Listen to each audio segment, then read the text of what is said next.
awe Mziwanda mwanadamu hajakamilika, awe nani mwanadamu hajakamilika.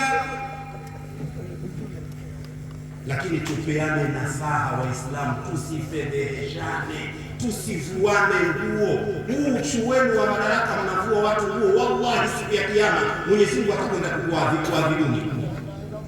Kwa uchu wa madaraka mnaamua kuadhibu watu. Wengine wanafikia kuwatuma watu, wallahi siku ya Kiyama mtakwenda kuadhibiwa. Wewe huna madudu, wewe huna.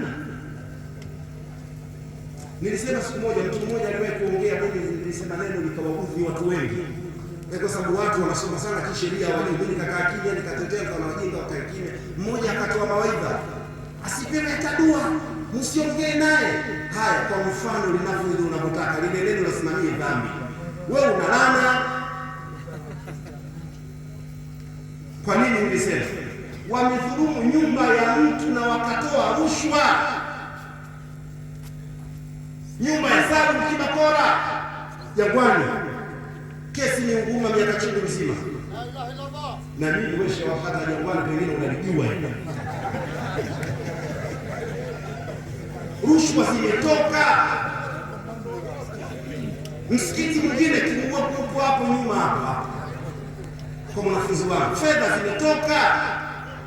Laana Allahu rashia wal murtashi, mtu wa rushwa analana.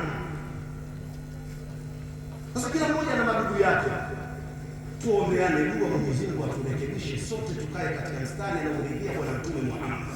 Sote hapa tuna madugu yetu, mwingine kavaa kanzu kumbe mwanga, mwingine kavaa kanzu na kote lakini anachukua wake za watu. Haya hiyo. Asalamu alaykum. Unamkatisha wewe. Unamkatisha ni shehe.